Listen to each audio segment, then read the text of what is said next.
Começa agora 70 a mais. Como viver bem a partir dos 70 anos. Alô, amigos do 70 a mais. A nossa convidada desta semana é a doutora Magda Salles. Ela é psicóloga clínica. Mas antes de falarmos sobre ela e sobre o assunto que ela vai conversar conosco, eu quero, como sempre, pedir a vocês que deem o seu like, se inscrevam no canal e aperte o sininho, porque só assim o YouTube vai saber que nós existimos. E eu preciso de 1000 inscritos, e eu tenho certeza que vamos conseguir. Mas antes, eu quero ouvir também a palavra daqueles que nos ajudam, dos nossos parceiros comerciais. Somos movidos pela energia, nos 4 cantos do Amapá. Trabalhamos de forma incansável, sempre em busca da excelência. Somos movidos pela energia. A energia presente em cada obra bem executada, de cada cliente satisfeito.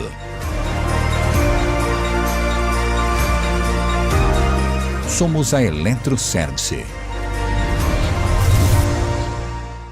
Há muito tempo convivemos com o caos, horas perdidas, calor, desconforto, paradas lotadas e até risco de vida. Tudo isso acabou. Chegou o Move 10, com rápido atendimento e segurança aos usuários. A Move 10 garante dignidade aos seus colaboradores com porcentagens mais atrativas e aplicativo fácil. Move 10, dignidade e segurança. Como eu já disse, a doutora Magda Salles, ela é psicóloga clínica e é também pós-graduada em saúde mental, especialista em terapia de relacionamentos. E o tema da nossa conversa é saúde mental na terceira idade e seus desafios. Deve ser um assunto muito interessante, mas vamos conversar com ela sobre esse assunto. Salve, doutora Magda. Que grande prazer ter a senhora aqui conosco. Muito obrigado por ter aceitado o nosso convite. Eu que agradeço, é uma honra participar de um projeto tão bacana, né? Onde a gente vai falar aqui sobre um assunto tão pertinente, tão importante, que é sobre a saúde mental, né, dos idosos mais de 70 e seus desafios. Então, estou aqui com muito prazer para poder estar fazendo essa troca com você. Pois é, o tema é interessante.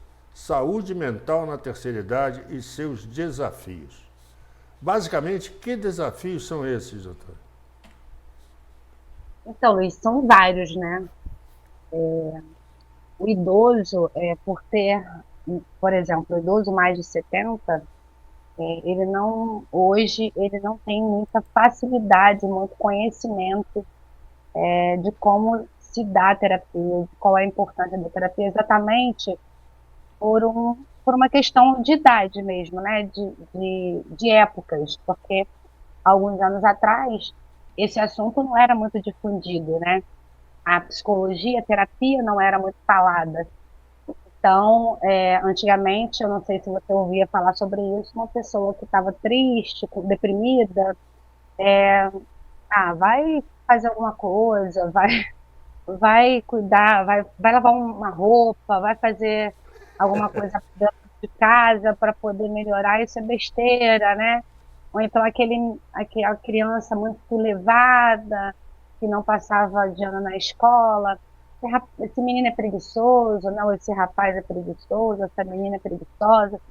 E hoje a gente percebe que a medicina e também os estudos científicos avançaram muito e a gente entende hoje que aquele menino que era considerado um menino preguiçoso, relapso, de repente pode ser um menino que tinha TDAH, ou aquela pessoa que ficava muito mais dentro de casa, reclusa, não tinha vontade de fazer nada, momentos recorrentes de tristezas, poderia ser uma depressão. Mas como não havia esse conhecimento tão abrangente na época, os estudos como tem hoje, então não era falado sobre esses temas como depressão, por exemplo, né, ansiedade, TDAH, enfim, e muito menos buscavam, na sua maioria, a busca por um profissional, né, de psicologia para estar tratando desses assuntos, né, E qual a importância da terapia na terceira idade? Então, isso é de extrema importância, né? A terapia por si só, ela ajuda todas as idades, né? Na verdade. Mas, assim, o idoso, ele, na sua maioria, ele vem de uma relação, né, de vida, onde, como eu falei, não tinha esse conhecimento da terapia, onde ele pudesse entender o que estava passando com ele, sobre as questões que ele sofria. Então, é difícil hoje um idoso entender ainda a importância do tratamento psicológico, que é embasado na ciência, né? Então, vale ressaltar que o atendimento, quando a gente faz um atendimento psicológico com um profissional da psicologia, esse atendimento, que parece ser um bate-papo, esse atendimento psicológico é embasado na ciência, tem comprovações científicas. Então, não é só um bate-papo, é um estudo, né, feito durante, a gente faz uma faculdade de 5 anos, mas especialização, pós-graduação, né, e a gente continua estudando, né, todos os dias, inclusive eu estudo todos os dias praticamente, para estar me atualizando, né, dos temas. Então, a gente, quando conversa dentro de uma sessão de terapia, a gente vai buscar ali aliviar o sofrimento psíquico daquele sujeito, né, com todo aquele estudo que a gente teve ao longo desses anos.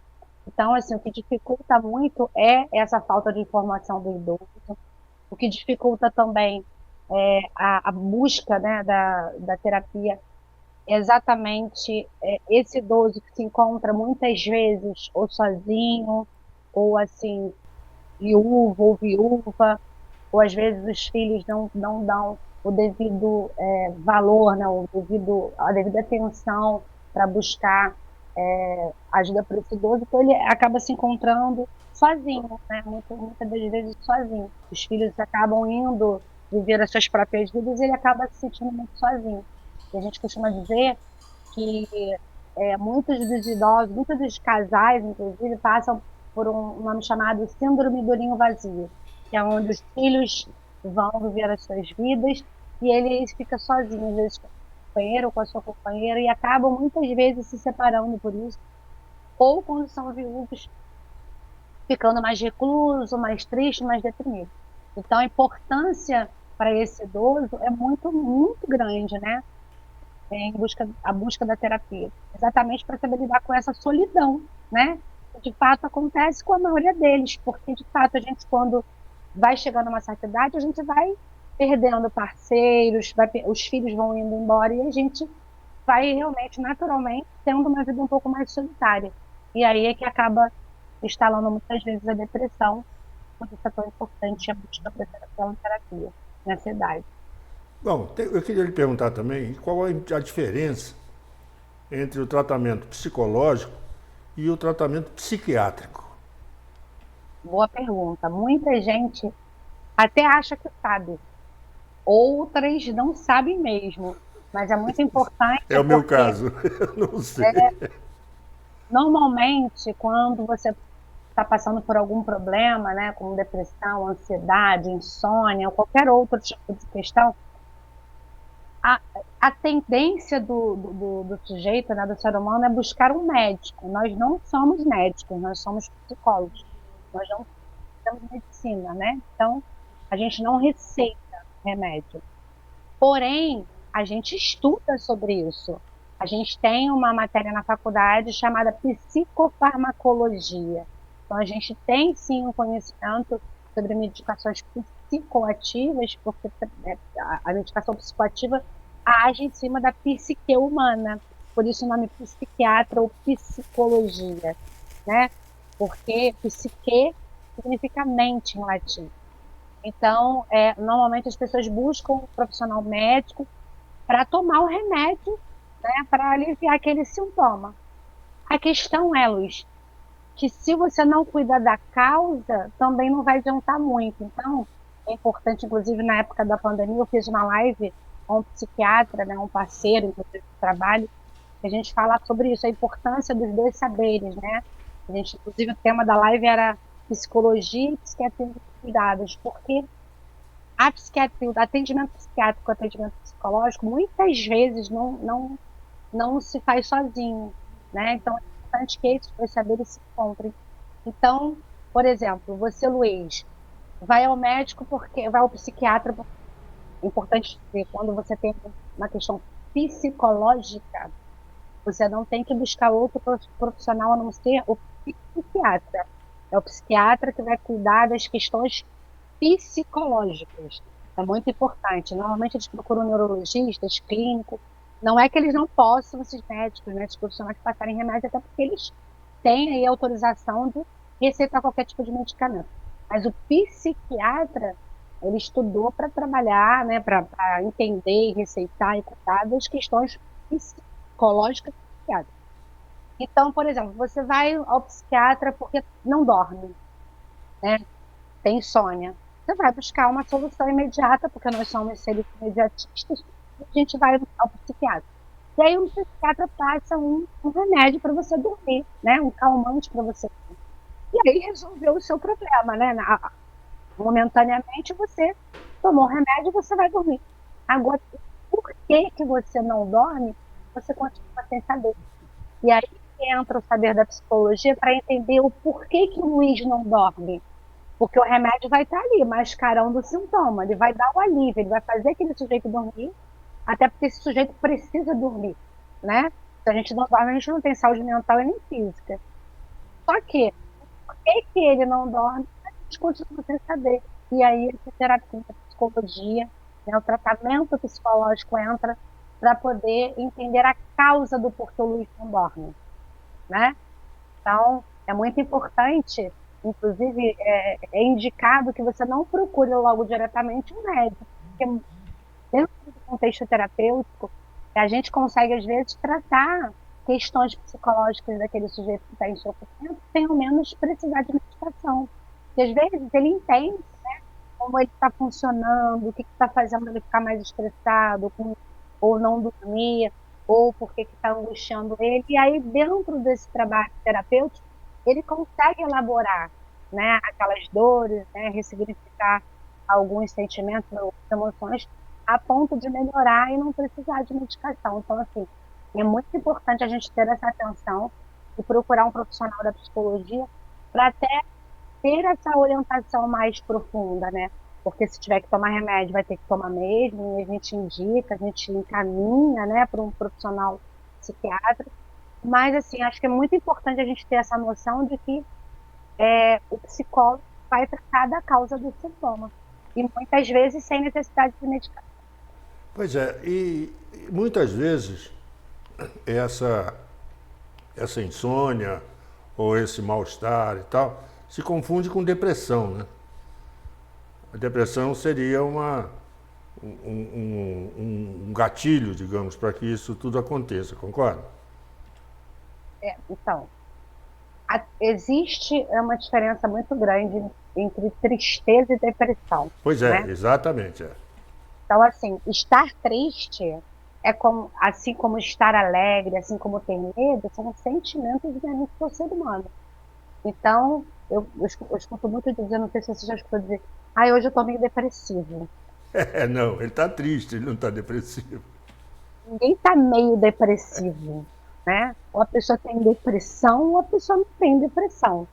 Então, às vezes, você passa por um momento de tristeza, o que é super normal, né? Perder alguém que você ama, ou você perder um emprego, ou você brigar com alguém que você gosta, vai te deixar triste, né? Então, a tristeza faz parte da nossa vida, faz parte das nossas emoções. A depressão é diferente. A depressão é uma disfunção bioquímica do cérebro. Pois é, e como é que ela se desenvolve no cérebro? Então, é assim, a depressão, ela pode ser de base endógena ou exógena. O que significa isso? De base endógena é quando você tem uma questão genética e hereditária, né? Tem uma diferença aí, porque a gente tem a hereditariedade na família, normalmente tem alguém na família que já teve depressão, e aí se a gente falar de idoso, esse idoso não vai talvez lembrar ou identificar que teve alguém na família com depressão, primeiro porque não era difunto desse assunto, né? Ou às vezes ele nem conheceu alguém da família, porque já havia falecido, teve depressão. Então, vem de uma questão hereditária, né, e genética, né? Por que eu digo hereditária e genética? Porque você pode ter um parente, né, com depressão, mas devido à sua genética, que é sua, uma identidade sua genética, você pode não desenvolver, ou você pode desenvolver. Então, isso é a depressão de base endógena.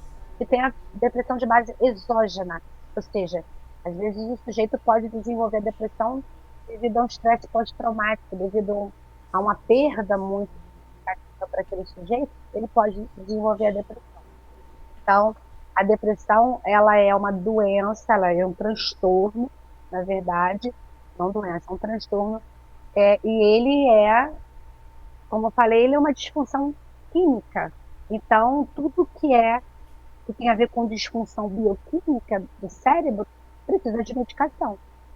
Só que, como eu falei, a medicação sozinha, ela não dá conta.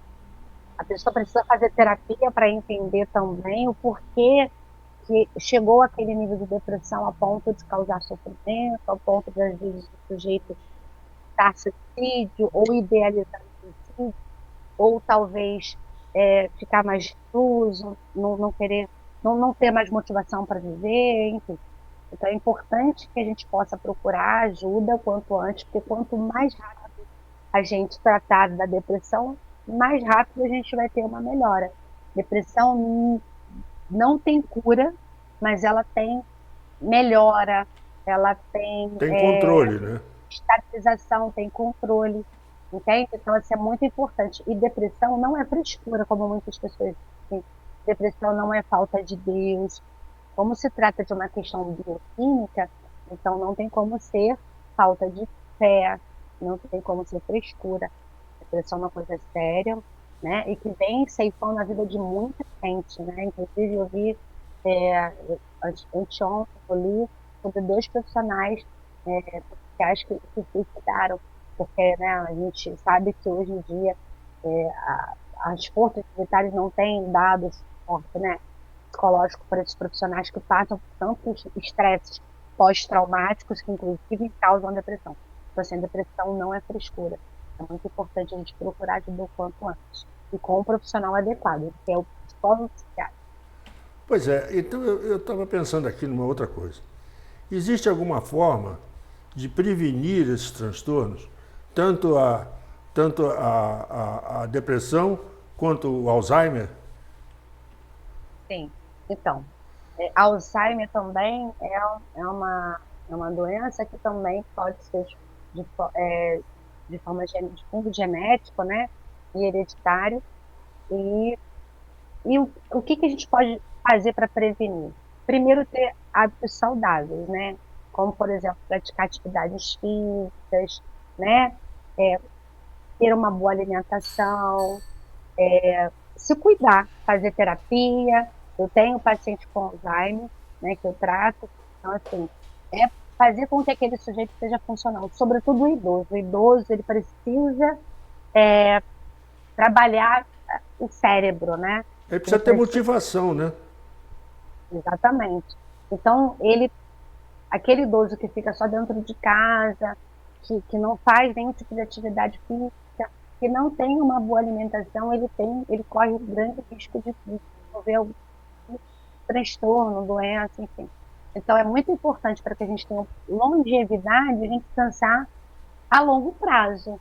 E pensando a longo prazo, a gente precisa pensar em atividade. Por exemplo, quando eu tenho um paciente com depressão, que entrou com depressão e melhorou, teve um quadro de melhora, e aí ele diz assim, Margarida, já tem um bom tempo que eu estou bem, você não pode me dar?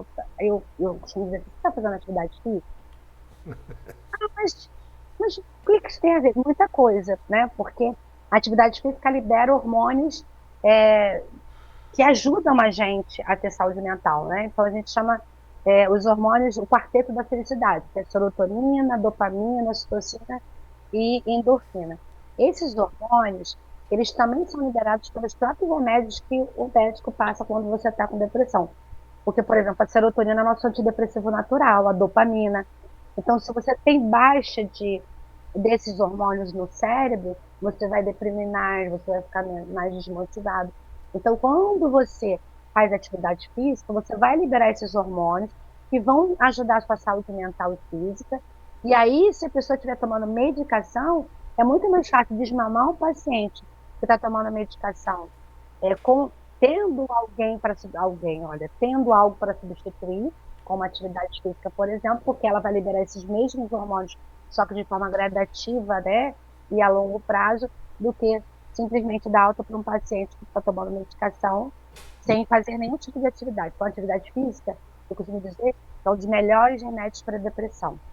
Não precisa ser academia, né? Eu não gosto de fazer academia. Não tem problema, faça uma caminhada, vai andar de bicicleta, né? Vai fazer uma natação, uma hidroginástica. Então, tem tantas atividades que ajudam a nossa mente, o nosso corpo. Então, a atividade física é importantíssima para melhorar a memória, para melhorar a condição de saúde mental num todo, né? E, sobretudo, fisicamente, sem dúvida nenhuma. Pois é, Então, acho que são as ferramentas. e as atividades em grupo? O idoso precisa disso, né? Muito da atividade em grupo, né? Sim, porque tem interação, né? Tem essas atividades que tem, inclusive, em praças, né? De bairros, que tem os professores que são contratados pela prefeitura para estar dando aquelas atividades para os idosos. É maravilhoso. Tem até gente mais jovem que gosta de fazer, né? Inclusive, eu moro perto do Parque de Realengo. O Parque de Realengo costuma, de manhã cedo, ter muita atividade como essa. Eu acho fascinante, eu acho maravilhoso. Porque além do idoso estar se exercitando, ele está interagindo com as pessoas, ele está tomando sol, né? Que a vitamina D, que a gente Vitamina D. absorve do sol, ajuda a gente a liberar a tal da serotonina, que é o nosso hormônio, que é responsável para prevenir a gente da depressão. Então, olha quantas coisas boas ele está adquirindo com atividade, por exemplo, em praça pública. Então, quanto mais atividade, quanto mais interação, eu costumo dizer que nós somos seres biopsicossociais e espirituais. Né? Então, bio, que é biologia, nós somos seres, né, que temos uma biologia, sociais, a gente precisa interagir, né? Psico, porque é mente, a gente precisa ter uma mente boa, e espirituais, que não tem a ver com religião, tem a ver com você ter fé em algo. Então, nós somos esse combo. Então, se a gente tem boas relações, se a gente interage bem, se a gente pratica a nossa fé, independente da religião, se a gente cuida da nossa saúde física e mental, a gente consegue ter uma longevidade, a gente pode ter uma saúde melhor. Pois é, e as atividades intelectuais? Leitura, né? Eu conheci um grande amigo meu que ele gostava de ir nos asilos, né, dispensários e tal, de idosos, e ele lia para os idosos. Ler para os idosos, porque os idosos viajavam na leitura, né? Os idosos viajavam na leitura e ele adorava fazer aquilo. É importante também, né? A gente ler e conhecer as coisas.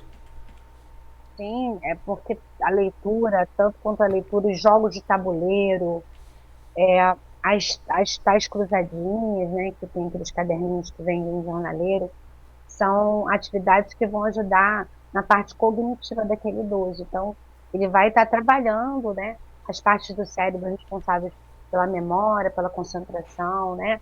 Então, é muito importante também desenvolver esse lado. Então, leitura é muito importante. Aliás, para todos nós, né? Não só para os idosos, para todos, mas sobretudo para esse idoso. O idoso precisa fazer com que esse cérebro funcione ativamente. E não é dentro de casa, vendo uma novela somente. É lendo, é fazendo suas cruzadinhas, é jogando um baralhinho, né? Porque no baralho você tem que criar estratégia, você tem que pensar, você tem que fazer contabilizar, né, o número de cartas. Então ali tudo está funcionando ali, o cérebro de uma forma íntegra, né?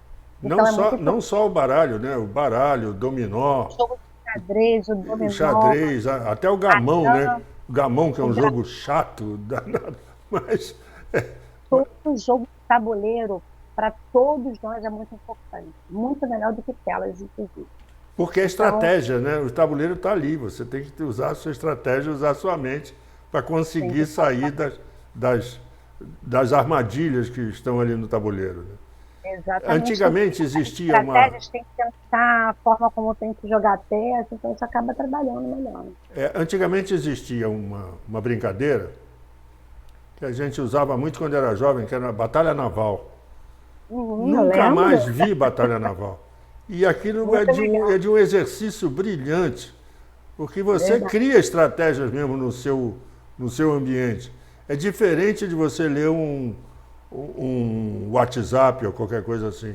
Você está ali interagindo com teus amigos, com um ou mais amigos. Verdade. E eu acho isso muito bonito. Eu nunca mais vi isso. Mas eu acho importante, né? Foi bem legal.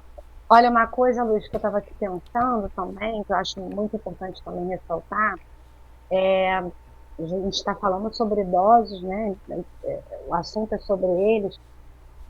E assim, é muito comum os idosos, por exemplo, chegam a uma certa idade, que aí não trabalham mais, já estão aposentados, aí começa a ter algum tipo de problema de pressão alta ou de mobilidade. O que os filhos, né? Ou as pessoas, os cuidadores desse idoso faz? Ele retira toda a responsabilidade daquele idoso. Aí fica difícil. Aí você se sente inútil realmente. Né?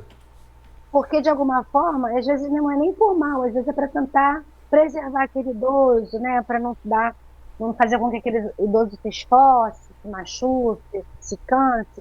E aí pega o salário desse idoso, normalmente, paga todas as contas. Não, mamãe, papai, deixa que eu resolvo, né? Não. E aí, achando que está ajudando. E assim, uma dica muito importante, gente. Ainda que hoje existe os Pix da vida, hoje existe pagar pelo banco, hoje você não precisa necessariamente enfrentar uma fila de lotérica ou de banco. Né? Antigamente você até tinha que ir. Hoje raramente as pessoas vão a esses lugares para pagar, né? Alguns ainda vão porque gostam, até por uma forma de... Mas enfim, então as pessoas acabam fazendo isso pelo idoso. Só que assim, é muito importante que esse idoso tenha autonomia, porque menos autonomia, menos responsabilidade, mais adoecimento. Então, exatamente, você se sente inútil, né? É uma inutilidade, você se sente inútil. Você, filho, você, filha, tem um idoso, onde você paga as contas desse idoso, onde você preserva ele de fazer as atividades dentro de casa, não faça isso, né? Tente, pelo menos, fazer com que aquele idoso pague uma continha, que ele possa... Ah, Magda, ele não pode ir na lotérica porque ele tem um problema de mobilidade. Tá bom.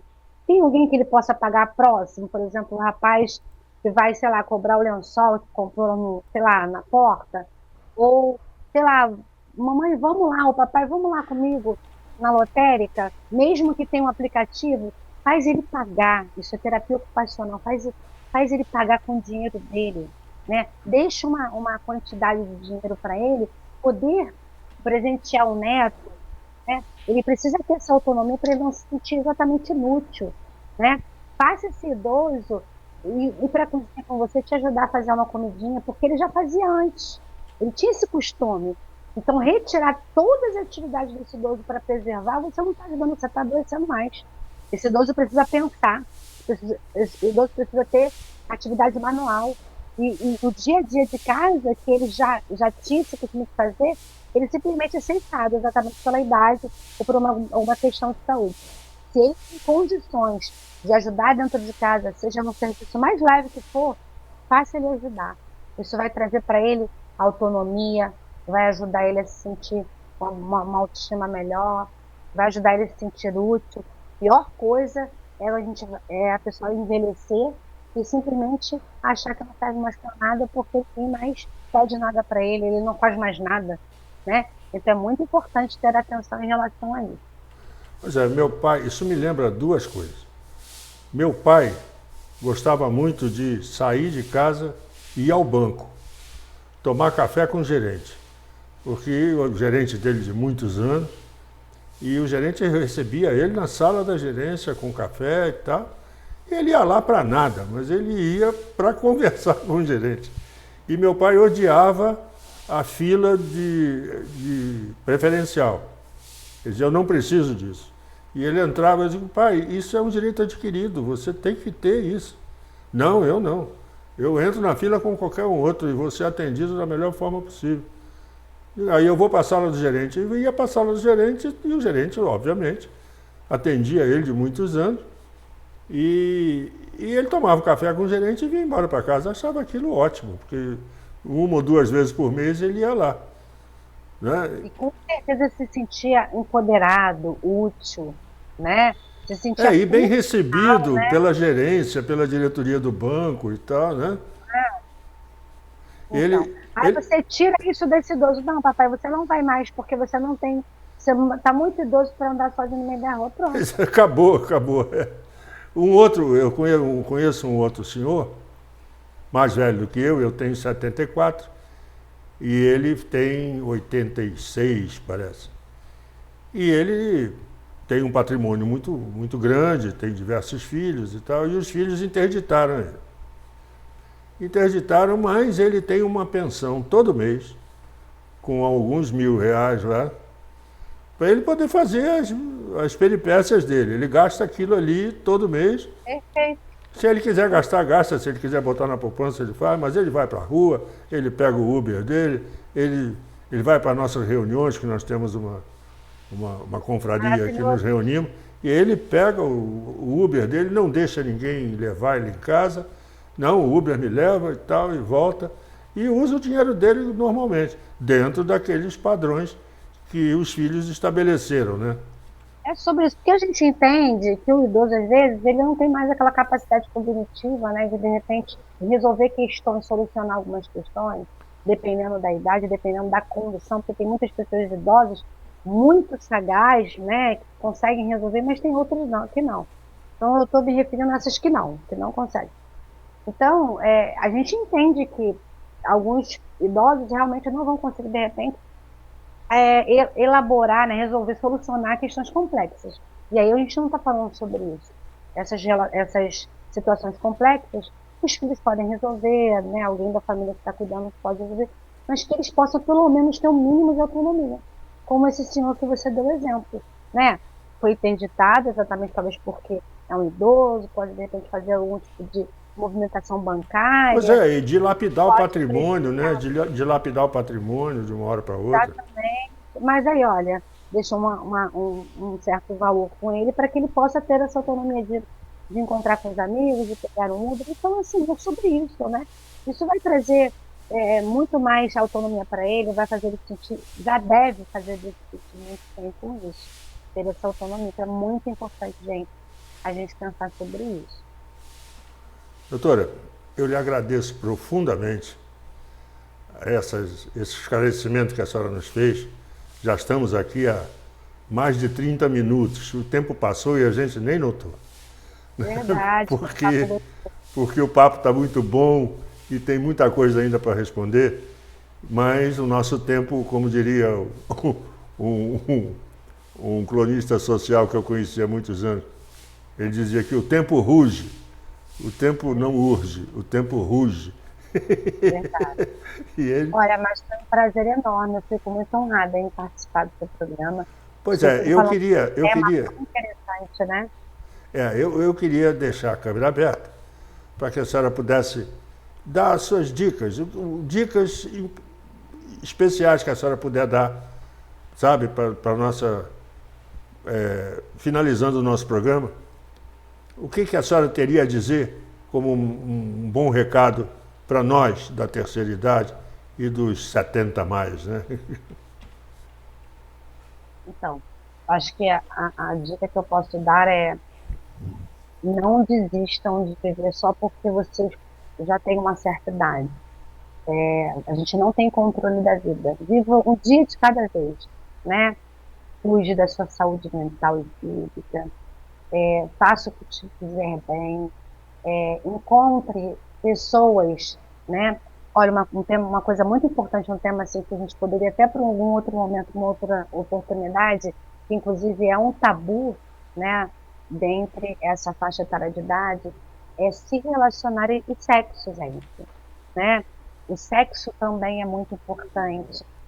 O idoso também pode sim, tem o direito sim de fazer sexo, de namorar, de se relacionar. Então, não achem que a vida acabou porque você talvez tenha perdido um parceiro. Procure, se é difícil elaborar o luto desse parceiro, vá fazer terapia. Mas é tão importante a gente se relacionar, a gente se amar, se sentir amado, mesmo com 60, 70, 80, não importa. A vida é para ser vivida. E, acima de tudo, se cuidar, né? Cuidar da sua saúde física, da sua saúde emocional. No menor índice de sofrimento que tiver, de tristeza, busque o filho, busque a filha, busque uma vizinha, uma amiga. Poxa, me ajuda. E aí, para finalizá-los, eu queria dizer que eu sou coordenadora de 2 projetos sociais, um da Igreja Católica Nossa Senhora da Conceição, que fica na Praça de Realengo, né, em frente ao Banco Bradesco, na Avenida Santa Cruz, e a outra na Rua Paula Ney, na Coab de Realengo. 2 projetos sociais onde existe uma equipe multidisciplinar que atende idosos também, com valor social de R$ 40 somente. Então, ali, a gente acolhe, tem psiquiatra, psicólogo, psicopedagogo, nutricionista, advogado. Então, tem uma galera. Então, assim, hoje há uma acessibilidade maior para atendimento, né? Com um valor bem mais em conta. Então, assim, busquem ajuda. Não é vergonha, não é falta de Deus. Pelo contrário, é amor próprio. Então, busquem ajuda e vocês vão conseguir ter uma qualidade de vida melhor. É isso mesmo. Que brilhante esse projeto seu. Muito bonito. E eu gostaria também de abrir espaço ainda para que a senhora desse, além desse projeto que a senhora já falou, e eu vou botar ali direitinho o endereço, eu queria que a senhora falasse sobre as suas redes sociais, para que as pessoas possam entrar em contato. Como é que as pessoas conseguem achar você, tá? Então, eu tenho um consultório que fica na Rua Piraquara, número 90, em Realengo, no bairro de Realengo, né? Em frente à Praça da Piraquara, perto do Bom Atacadão, para quem conhece. E o meu Instagram profissional é @psimagdasalles, com um L só. É muito fácil de achar, porque Magda não tem em todo lugar, né? É um nome um pouco atípico. Então é @psimagdasalles. Então lá, se vocês entrarem lá no meu Instagram, vai ter um link ali do WhatsApp que vai redirecionar diretamente para o meu WhatsApp para maiores informações. Mais uma vez lhe agradeço. Muito obrigado por tudo. E vamos falar sobre esse outro tema numa próxima entrevista. Certo? A hora que você puder, a hora que você achar que deve, é só me avisar. Vamos fazer e nós fazemos uma nova entrevista com você, com certeza. De hoje em diante, você é mais uma que tem cadeira cativa no nosso programa. Lhe agradeço profundamente e até uma próxima vez, se Deus quiser. Eu agradeço, Luiz, e parabéns pelo projeto aí, que é muito interessante, muito importante aí, trazer informação para a galerinha da terceira idade, né? Bacana. Muito obrigada, fico muito honrada por esse convite. Fiquem com Deus. Amém. Um abraço. Tchau. Gostaram da entrevista? Cuidar dos idosos é obrigação dos mais novos. Muito obrigado por tudo e até semana que vem, se Deus quiser. 70 mais. Como viver bem a partir dos 70 anos. Até a próxima.